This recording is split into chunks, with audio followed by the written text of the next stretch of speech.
For over 100 years, the story has been written, ever changing and growing with each new chapter. The soul remains, though the characters change. Bigger, faster, stronger, smarter. Ready or not, here I come. You can't hide. So too grows our fandom.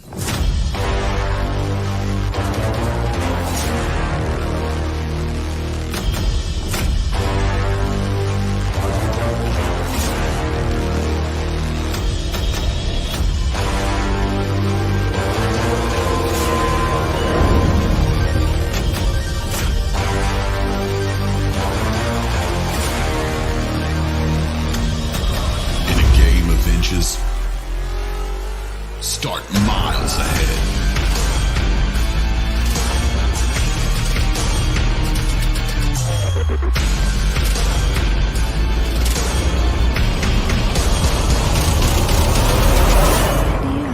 The 2020 Prospect Encyclopedia.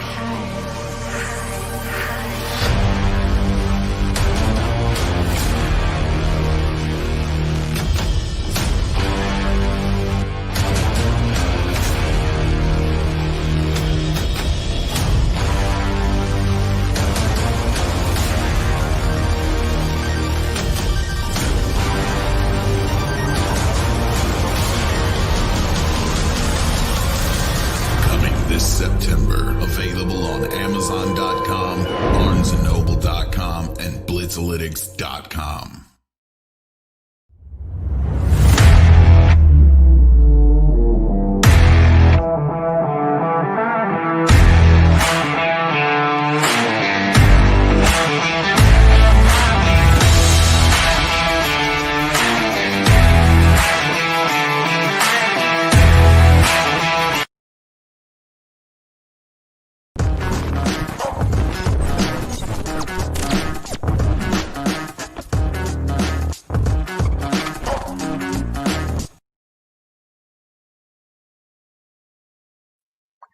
What's going on, everybody? Your man Eric Wilson, live here on the Monday Night Sports Arena.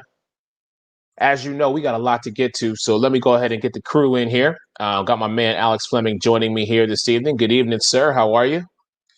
Glad to be off work. It's a beautiful Monday. It is. Man, we got a lot to talk about. I'm sure, either Ruth and Mike are hiding under a rock because their team was on a bye this week and they didn't want to join us, or they'll be joining us momentarily. Either way, we just going to dive right into stuff here tonight on the Sports Arena. So I have been preaching for the longest time that the true number one wide receiver in the NFL is not Devontae Adams, is not Amari Cooper, is not Mike Evans, is not even can't guard Michael Thomas. The true number one wide receiver in the NFL is DeAndre Hopkins. And he yet again proved me right, which is something that doesn't happen very often, yesterday in that game against Buffalo. Now, I challenge you, sir, to please try and change my mind, because as far as I can see, the number one wide receiver in the NFL right now is your boy, as you call him, Nook, DeAndre Hopkins. I don't know why you're trying to pick a fight. I'm not arguing with you. I've been telling people DeAndre Hopkins is the top wide receiver in the NFL. Now, people can make a case for Julio. You know what brings Julio back? Those lack of touchdowns and his quarterback. That's what knocks Julio. Other than that, yeah, it's DeAndre Hopkins. Julio number 2. Show some love, show some respect. Okay, all right. And then after that, you got a smorgasbord of wide receivers. Now, last year, you could say Michael Thomas because, 149 catches, that's just not easy to do. You can't sneeze at that. You can't deny that. But considering that this man needs a psych evaluation and he's been missing in action since he's come back, but DeAndre's just been steady, consistent. You don't think that Deshaun Watson is somewhere in his house or in his room after he saw that catch that he made with the Hail Mary, throwing his glass like, what the hell? why the hell did I accept this contract? You know damn well he's upset because he lost his security blanket. And that whole team hasn't been the same. So, yeah, it's DeAndre Hopkins. Enough said. Okay. All right. I just wanted to put it out there because for so long, so many other names have come before this man. And I'm just looking at people like, are you really going to say that this wide receiver is better than DeAndre? I'm like, do you understand who we talking about? And I take nothing away from the living legend that is opposite side of him on the Arizona Cardinals. The living legend, Larry Fitzgerald, that man is forever a first ballot. As soon as the opportunity is given, is going to be a Hall of Famer. But right now, today, DeAndre Hopkins, he had to go up over 3 Buffalo Bill defenders to come down with that ball. Yeah, it was a 46-yard Hail Mary. You call it whatever you want to call it. But the fact that Kyler Murray and DeAndre Hopkins, mind you, in their first year together, this is their first season together. Hopkins is making just unrealistic, improbable catches. And people are dumbfounded by this. Like, where did this come from? I'm like, where have y'all been the last 3-4 years? He's been consistently doing this. He's been doing this. I know. We're going to move on. We're going to move on. So, Alex, here's a great topic for you and I to discuss because this is something that we have gone back and forth on pretty much since quarantine hit. You have always been on the mindset that El Freaky, the Jackson 5, Lamar Jackson, MVP Lamar Jackson, he's just the dude. I have been on the mindset, and since he came from Auburn, that Cam Newton was just, as you have said in one of your articles, he's an uncut gem. He is one of those diamonds in the rough that when put in the right system can prove to be a great guy. And I'm glad we got our man joining us here, Mr. Jake Rongholt. Jake, good evening, sir. How are you? Hey. How you doing? Doing very well, sir. Appreciate your time here this evening on the Sports Arena. So I want to get this question, Jake, since you're here. Based on what you saw with Sunday Night Football, have the tables turned for the Ravens and the Patriots? And Jake, I'm not going to put you on the spot. I'm going to let Alex go first, but then I want you to answer that question for me. Okay. Let's be honest with each other. Can you name a wide receiver for Baltimore that's not named Hollywood Brown? Mark Andrews. Better yet, tight end. Hayden Hurst is now in Atlanta. Nick Boyle just went down with the knee injury. He won't be back. He's gone for the season. Mark Ingram just came back off of his injury, and J.K. Dobbins doesn't want to catch the football in the rain. El Freaky is surrounded by people who he can't trust or isn't ready for prime time. And Dez Bryant needs to be acclimated with the offense. He doesn't have a lot of help around him. And do you remember 2 years ago when Bill Belichick basically allowed Lamar Jackson just to run crazy? And I was trying to tell you then, and I'm telling you now, that was a script. He was trying to figure out what he likes to do, his improvisation, and how he could try to slow him down. So the next time he saw El Freaky, he would have a game plan. And what happened? El Freaky had less than 250 yards passing. He had less than 60 yards rushing, and he only had 1 passing touchdown. Why? Because they had a game plan to bottle him up. Mark Andrews was nice and quiet yesterday. Running game was almost non-existent if it didn't come from the quarterback. And anytime he did get something done, Nick Boyle went down with injury. Hollywood Brown did not show up to Hollywood. And, bro, can you see Devin Duvernay or Dez Bryant? Did they have a reception? Now, don't get it twisted. Lamar Jackson's going to bounce back because that's in his DNA. He was trying to tell people when I met him at the Pro Bowl, I love haters because they feed me. They fuel my fire. But 2 things to know. New England's not dead, and Lamar Jackson's only getting started. To all the haters that doubt him, keep doubting him. Keep being a hater and bring your friends because he just might embarrass you. I'm not hating on the brother. I'm just saying, has the table turned? Is Baltimore going to be able to keep themselves going? Or is New England finally, after 9 weeks, going to be able to put it together and make a serious run to contend for that AFC East crown? Jake, that's what I'm asking you. It's not over for the Ravens, and it's definitely not over for the Patriots. What the Ravens are going to be doing is they're going to get back to normal, and they're going to go knock out the Tennessee Titans next week, because if there is one game that Lamar Jackson would love to have a sweet revenge on, it's the Tennessee Titans, the same team that pretty much took them right out of the playoff picture and out of a Super Bowl appearance. Look, the weather was a factor yesterday. Matt Skura was having problems snapping the football. There was 2 big mistakes by them. Lamar Jackson still had a good night. He still had 2 touchdown passes. He had 249 yards. He had completed at least 65% of his passes. It wasn't him that was the problem. It was the injuries that were happening. The running game was stuck in neutral. And let's give credit where credit is due. Bill Belichick is a fantastic game planner. And what a stroke of genius to have his son, Steve Belichick, become the defensive coordinator, calling out the plays last night. And you saw the way that Belichick was on the sidelines. He was just like his dad, just sitting there, concentrated, knew exactly what to call, knew how to frustrate Lamar Jackson. And the best thing they did last night was they used the single coverage. J.C. Jackson did an amazing job on Hollywood Brown, Devin Duvernay, and then the McCourty brothers were out there closing down the middle of the field. That is one of the best things about the Ravens pass offense is their domination in the middle of the field. At least 70% of the passes go to the middle of the field. Mark Andrews had one right in his hands, and it dropped right out. Bill Belichick deserves a lot of credit for the great game plan he had last night to take down the Ravens. Okay.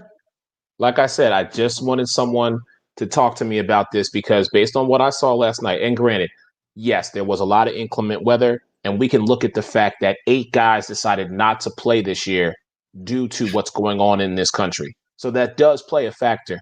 However, we all know that it's all about that next man up mentality.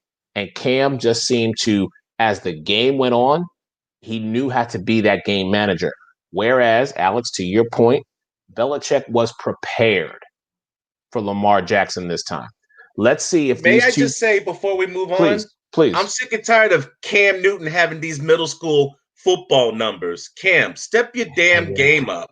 Bro, 114, 115 yards passing, 62 yards rushing. Bro, you're an NFL specialist. You're a professional. Can we please, for the love of God, get some real stats? You wonder why people are chirping in Boston. You wonder why people saying, hey, hell have no fury like a woman scorned.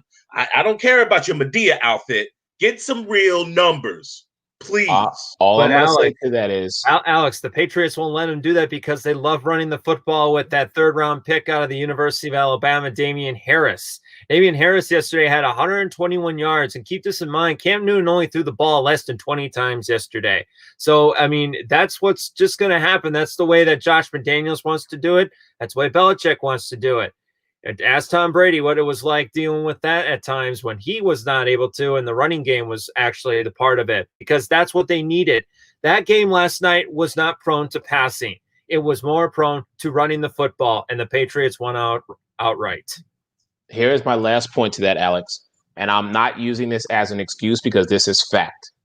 We do not know the lingering effects of suffering from the coronavirus, which Cam Newton has had. True. So therefore, granted, he's a physical prowess, just athlete. He refuses to quit. But sometimes the physicality may not hold up if you are still lingering from the effects of this deadly disease. That's all I'm going to say. But I agree with you. His numbers need to show more to remind us of who he is. Let's move on. My man Jake Turner joining us, Turning Point Podcast, and my man Alex Fleming from Florida Sun Review. Your man Eric Wilson here tonight on the Sports Arena. So, gentlemen, I want to give y'all a do-over, okay? Let's go back to April 28th. It is the NFL Draft. It is the first round. Let me ask the two of you. If you had the do-over, who would you take number 1? Burrow, Tua, or Herbert? Alex? Well, considering that I was at the NFL Combine and I ran into him but didn't get to talk to him. A lot of security, he wasn't really talking to reporters. He had nothing to prove. He had a cigar, Burrow, although he's on a losing team in Cincinnati, is without a doubt the best quarterback in this draft. Let me say this again. Burrow is the best quarterback in this draft. But why? He's on Cincinnati. They have a losing record. Poise in the pocket. Arm strength. He already has built a rapport with T. Higgins. Higgins has taken over A.J. Green's spot.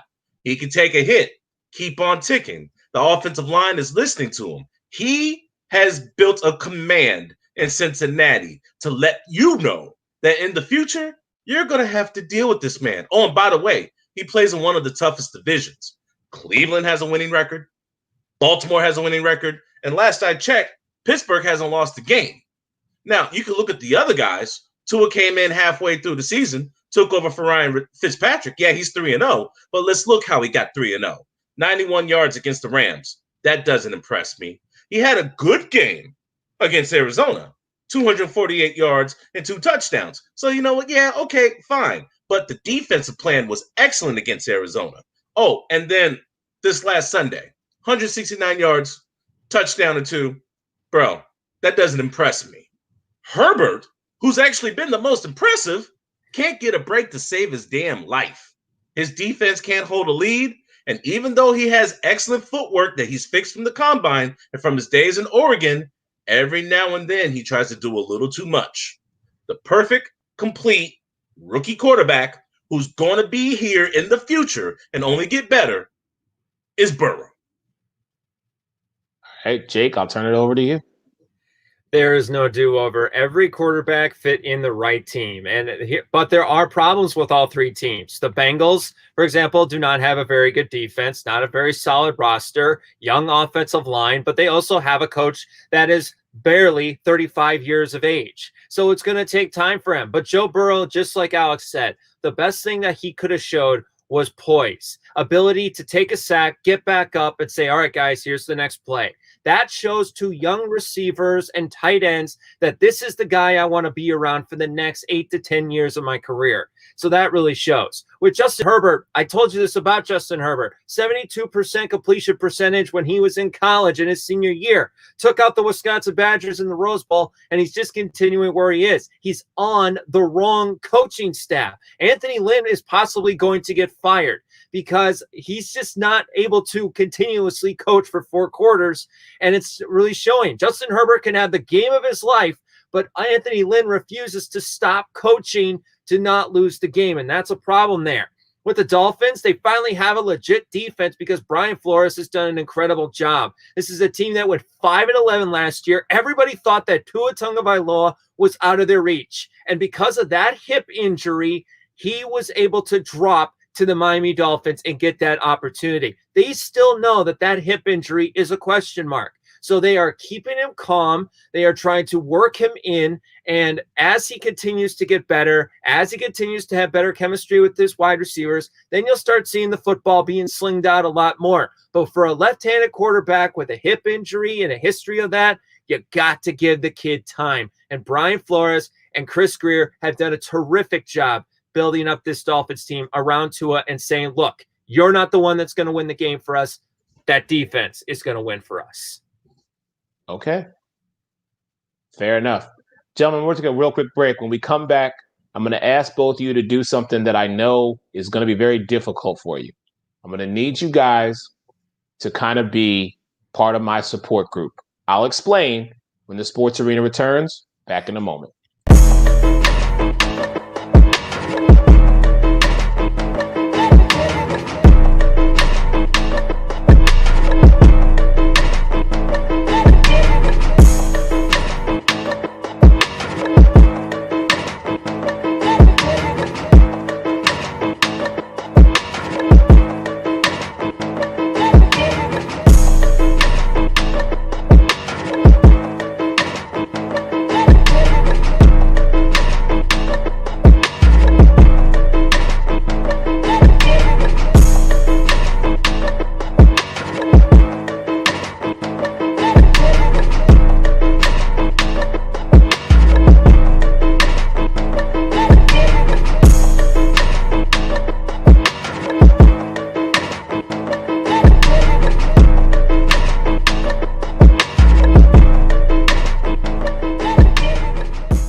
and welcome back to the Sports Arena. So, fellas, I'm gonna need some help. My name is Eric Wilson. I'm a fan of the Philadelphia Eagles, and I need some support. This is the first ever NFC East support group. Clearly, I'm the only one brave enough to be out here tonight to speak about the fact that my team is trash. We couldn't even beat a 2-7 team yesterday in the Meadowlands, and things aren't looking good right now. So I just need some help. So I'm coming to you guys, please, because it's bad. So, Mr. Fleming, I know you have been extremely critical of all the teams in the NFC least. But I just need some help, sir, because I'm having problems over here. I really am. The first thing you need to do is grab a cane and find the offensive coordinator for the Philadelphia Eagles and beat his ass to death. How are you going to let Miles Sanders and Boston Scott just not run the football down the Giants' throats when they can't run, when they can't stop the run? Ooh, speaking of stopping the run, was that Saquon Barkley or was that Danny Dimes making your defense look pathetically stupid on a 34-yard run? Was that Saquon Barkley? No, sir. No, that's that guy from Duke. Yes, that's that guy from Duke, the one who tripped over his own feet. Bro, your losses this year is something out of a Monty Python movie. I can't take you guys seriously. I think any real football fan with any type of knowledge could take you guys seriously. You look like you're in hiding other than the trash that you're wearing. We can see you out of a sea of garbage. You could be in the Philippines picking out trash, and we can pick you out because of the trash that you're representing. Bro, the only thing good out of Philadelphia is the steak melts. And I don't even know if they could do that right. Hey, for real. It's called the best thing you could do is root for another team. Maybe the XFL. The Rock can save you. They can bring a team to Philadelphia, and you can finally root for a leader. Because you know what? Your trophy case is just better than Minnesota's. That's not saying much. Find a different team, bro. It's called the cheesesteak, sir, and we do those very well. I'm just saying I'm gonna need some support here. So let me ask Mr. Wrongholt, sir, if you wouldn't mind. I need some support because my team. Listen, I'll be the first one to say it. My team is horrible at 3, 4, and 1 or whatever 3, the hell. 5, and 1. I'm sorry. 3, thank 5 you. And 5 and 1, yeah. 3, 5, and 1, and we have teams such as Seattle, Green Bay, and New Orleans coming up. It just doesn't look good. So I need some support. I need some help. It's hard to give you support when you guys continuously let coaches go right out the window with Frank Reich and John DeFilippo. They were the two guys that basically turned Carson Wentz into an MVP candidate before he got hurt, and also with Nick Foles. What happens? Wait. Blasphemy. Did you say Carson Wentz and MVP in the same sentence? When it was Super Bowl year, yes. When he had that chance, yeah. Back with that. If you look at that too, without DeFilippo, without Frank Reich, Carson Wentz has not been the same. He's still been solid, but now he is coming to the point where he's mediocre and then plays the fourth quarter. And that's a problem right now for the Philadelphia Eagles. Howie Roseman should have known better. Doug Peterson should have known better. And one thing about Doug Peterson that's getting on my nerves is he needs to stop taking chances all the time. It's fine to take chances in games where you feel like you are close, where it's like a 3-point game, not a 10-point game. You can't be going 4th and 1 on this. You can't be taking timeouts and figuring out things like he did yesterday against the Giants. And I mean, let's give credit where credit is due to the Giants. They got a legit defense here in the making. Joe Judge has done a very good job, and Patrick Graham has done a good job as well. They were able to contain. They knew that this offensive line was weak, that they are not the same offensive line that they were a few years ago, and they went after them. And I mean, and that's all you can say about it. And then Washington football team, they got Alex Smith. If you look at Alex Smith yesterday, the guy threw for almost 400 yards on the Detroit Lions defense. So it's really tough for me to give you support right now when your own general manager and head coach won't give the support to his quarterback and this offense, because it continuously shows this offense is not put together. It's kind of pasted.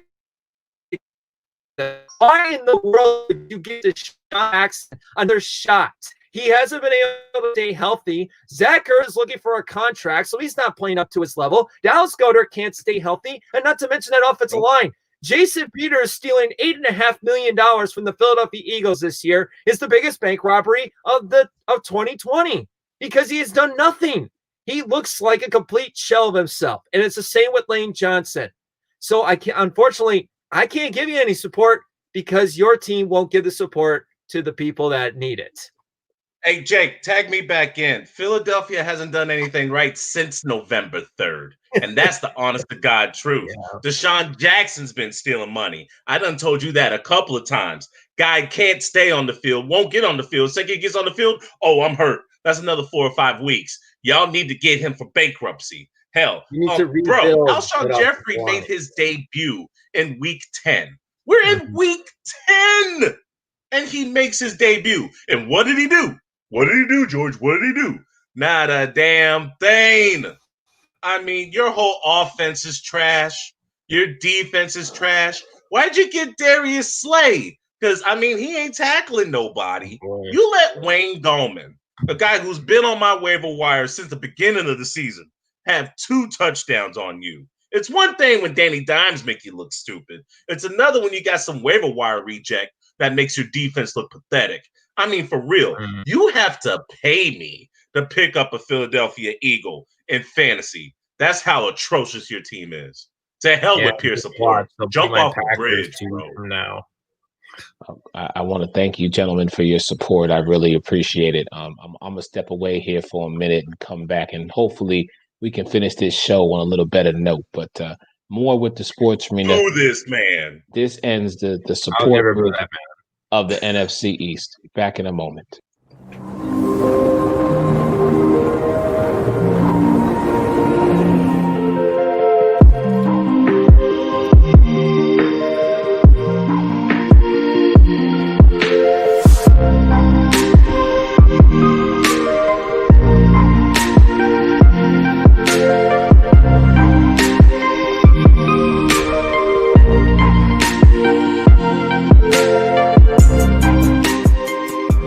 Wait till you guys eat this. Wow.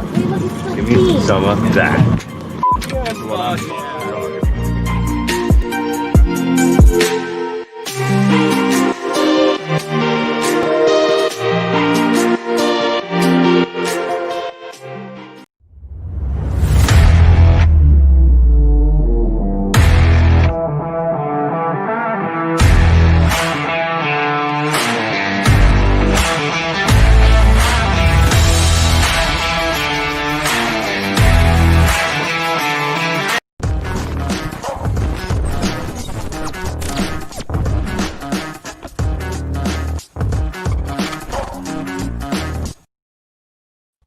And welcome back to the Sports Arena here on a Monday night. Your man Eric Wilson alongside Alex Fleming and Jake Rongholt. I want to thank you both not for that support group segment, but I appreciate that y'all coming at it from a Philly perspective, if you will. So I like that. All right, gentlemen, let's get to some real news here. I know you two know this. I'm not sure if the rest of the world is aware of this. We got a 3-way tie. Oops, sorry, that was the wrong thing. 3-way tie in the NFC. I did say East. Can right we stop talking about the NFC East, please? I'm sorry. I meant to say 3-way tie in the NFC West. I had a tie. I'd be moving it like this right now. Yeah, I know. That was my bad. You know, trying to do everything. Host, produce, the whole 9 yards. It's one of them things. But, Jake, I'm going to start with you. Which one of those 3 teams, Arizona, Seattle, or the Rams, do you feel like is going to be the victor at the end of this season with winning the NFC West? Well, it's not Seattle anymore because they are really showing a lot of flaws at the wrong time. And Arizona, dang it, man. If it wasn't for Kyler Murray, I don't know if this team would be 6-3 because that defense is really having some issues lately. I can't believe I'm saying this because I have not been a fan of theirs, but I'm going to eat crow right now, and I might have some barbecue sauce on the side with it. The Los Angeles Rams might be the one to represent in the NFC West. They have played. I am surprised at how consistent this team has played, how unselfish they have been with the football. They are not afraid to give the ball to Cam Akers, Darrell Henderson, or Malcolm Brown. You got a trifecta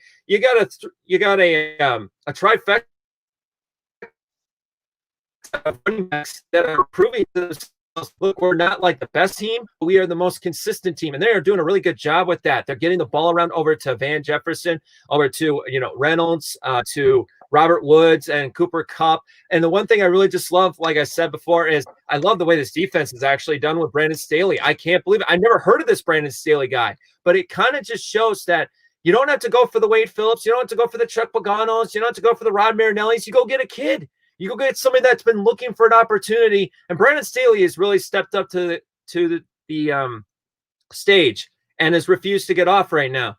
Arizona, I really love watching this team. They're entertaining, but they give up way too many points. For the second week in a row, they gave up nearly 31 points.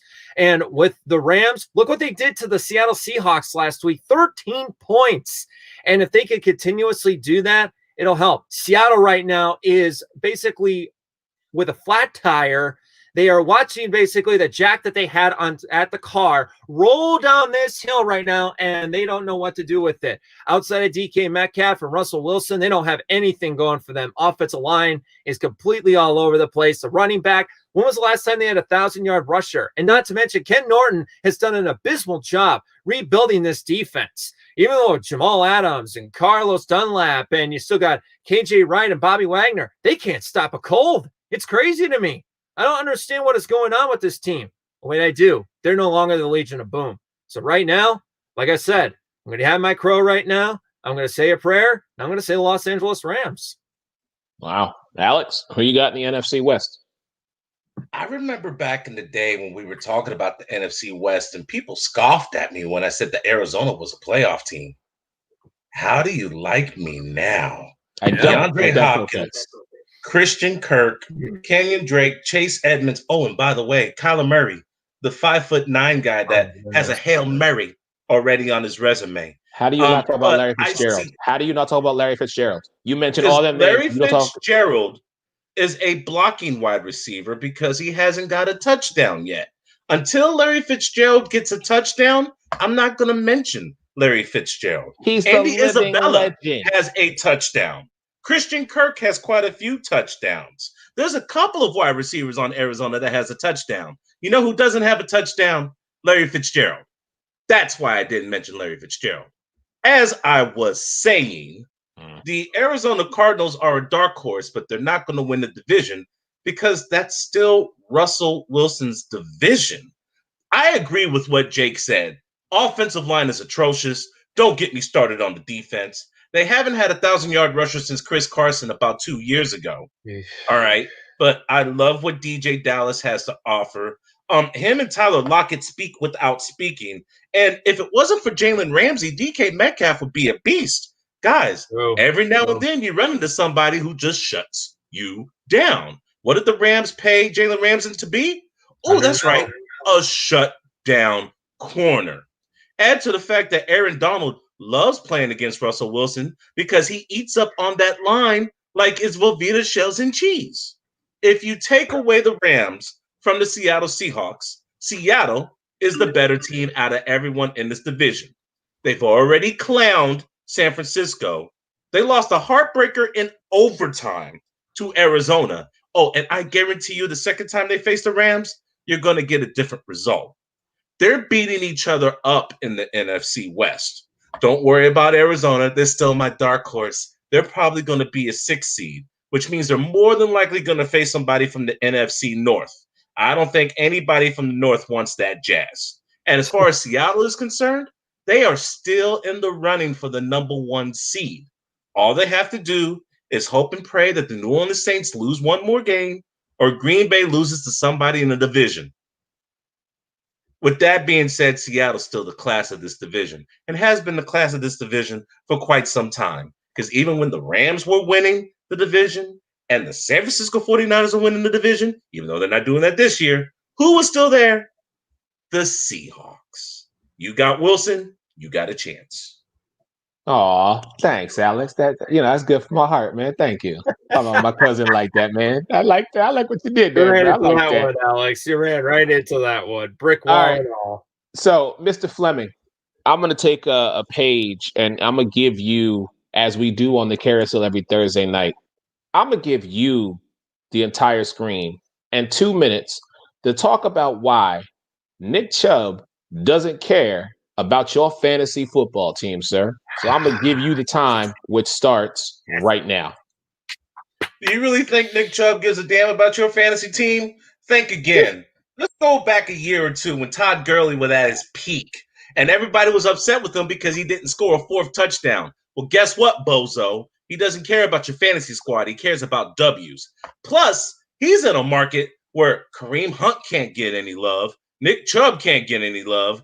OBJ can't get any feces love. And Jarvis Landry is nowhere to be found when it comes to commercials. Everything's Baker, Baker, Baker. Baker wants to cook a turkey. Baker wants to go through the metal detector 4 or 5 times like we actually care. Baker wants to clean all of the seats. It's all about Baker in Cleveland, even though he was worth 5 points in fantasy this Sunday because Baker sucks and is mediocre. So no, Chubb could give less about your damn fantasy team. You know why he doesn't give a damn about your fantasy teams? Because he cares about W's. This was a track sprinter. He's always been an athlete, whether it be high school or Georgia. And if he scores the ball, that leaves time on the clock for Houston to try to pull off a miracle. Now, not with that offense, because Bill O'Brien left the cupboard bare, but going out at the 1 yard line allows his team to run the clock out.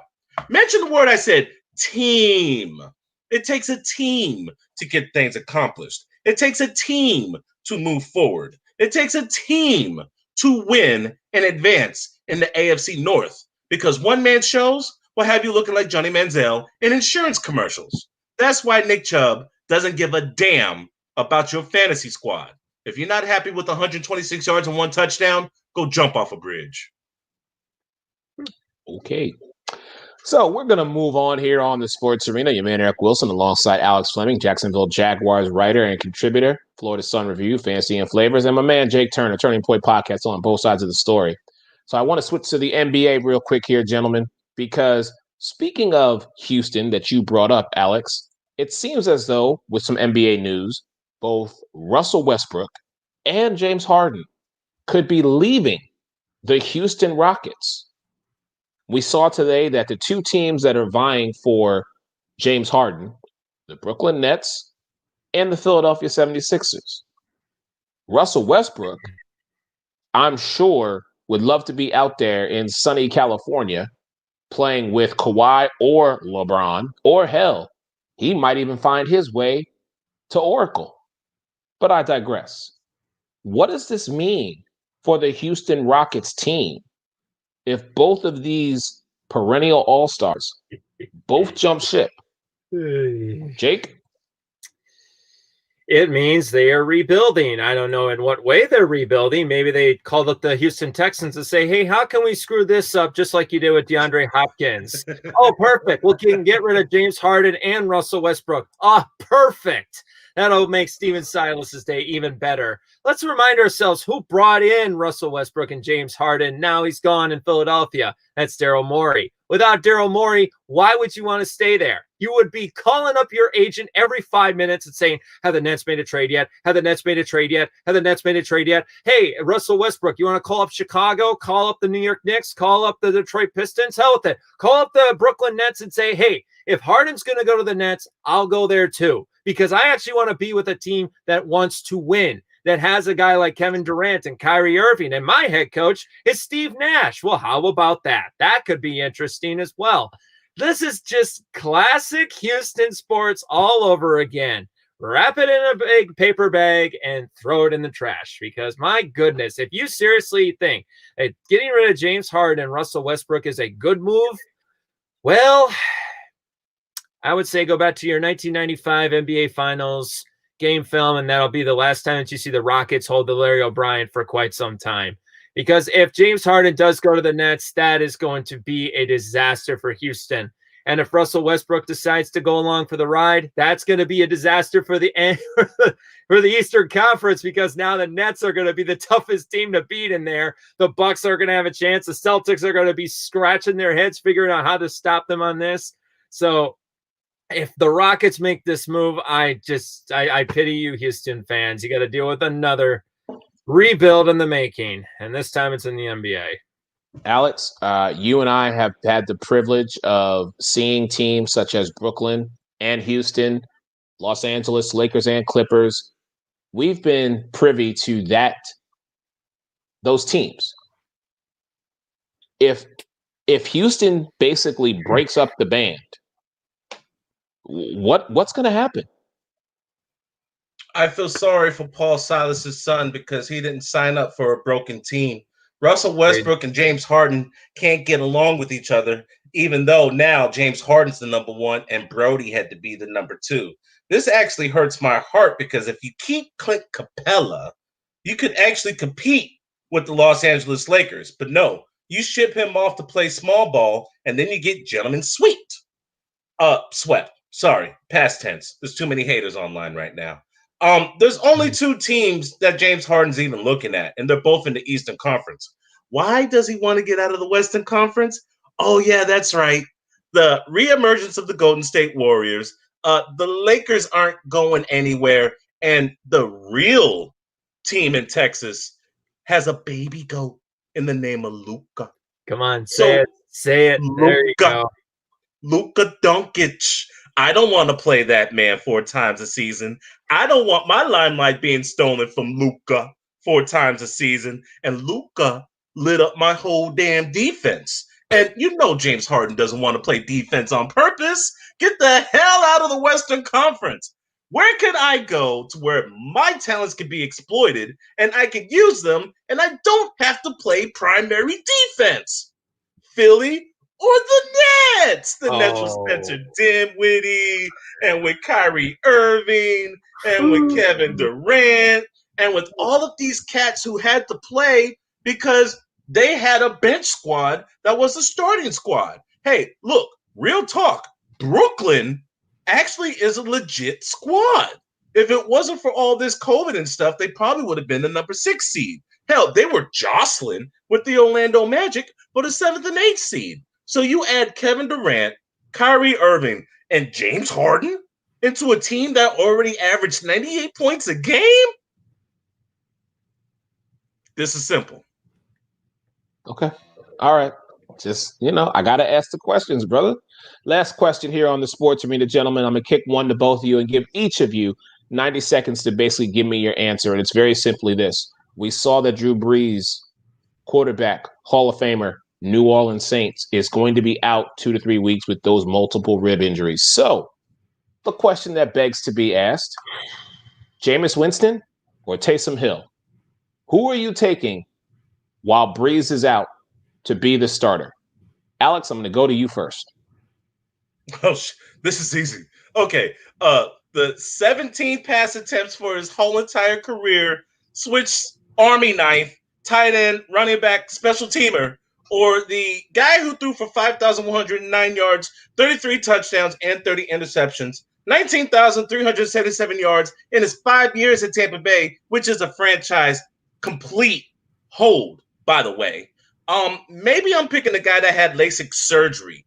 Maybe I'm picking a guy that had a NCAA national championship with the Florida State Seminoles. Maybe I'm picking the guy who took the reins from Drew Brees at the half and beat the San Francisco 49ers in the second half. I don't know. Maybe I'm picking the guy who's actually a quarterback and not a Swiss Army knife to keep the Saints rolling. Oh, and here's the funny thing. Remember when I said the Saints and the Tampa Bay Bucks were going to face each other 3 times this year? Call me now for your free reading. Tampa Bay is going to be the 5th seed because they're going to take an L to Kansas City. Don't at me. They're going to take an L against Kansas City. They're going to end up with the best record, not winning the division. They'll get rid of the NFC least garbage, whoever the hell they play. It doesn't even matter. And then they're going to face the Saints or Green Bay. I hope and pray it's the Saints so Jabu can do Friday the 13th, part 6, and get his revenge on the Tampa Bay Buccaneers. All right, Jake, I'm going to let you close the show out this evening, sir. Taysom Hill or Jameis Winston? Who you got? Yeah, I think I'll go with the guy that had 30 touchdowns and 30 interceptions over a guy who can't even hold on to a football in a big game like Taysom Hill. Look, Taysom Hill is a nice story. He got a $21 million contract. I get it. But the fact is that every time Taysom Hill comes up to the line, goes absolutely crazy. You don't want Taysom Hill. Saints fans don't want Taysom Hill.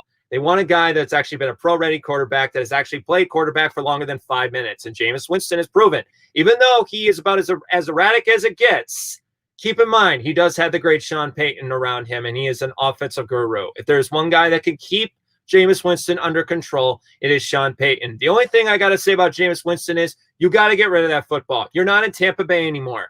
You have maybe 3, maybe 4 seconds to get rid of that football. And yesterday, there was a bunch of times where I just sat there and went, why is he still hanging on this football? He's about to get sacked, and he gets sacked again. So that is going to be something that he needs to work on. But he has too much weaponry to work around. He had the same thing in Tampa Bay. He's going to have it in New Orleans. You're going to have Michael Thomas, Alvin Kamara. If you can't be able to win the football game, you give it to Kamara. Sean Payton knows that. Alvin Kamara knows that. That's why they drafted Alvin Kamara. So it's not all on Jameis Winston this time. This actually feels like a complete team that knows what they are doing. And if Jameis Winston can keep himself in control and throw for maybe like 2 touchdowns, complete 60% of his passes, they will be just fine until Drew Brees comes back. But please don't let me see number 7 Taysom Hill behind center. He is not ready. He's 30 years old, and he doesn't have the pedigree. All right, fair enough. Gentlemen, I appreciate your time as always here on the Sports Arena tonight. My man, Alex Fleming, Florida Sun Review, Florida's oldest black newspaper. Man's got articles coming out every day. Make sure you check him out on that. And my man, Jake Wrongholt, Turning Point Podcast on both sides of the story here on the Sports Arena alongside your man, Eric Wilson. Everyone have a great night. I need Chicago to do something here these last couple of minutes. First off, get the ball back. And then secondly, we need to stop letting Dalvin Cook run the damn ball. Taking time off the clock. But all right, I digress. We're gonna get out of here. Have a great night, everyone. See ya.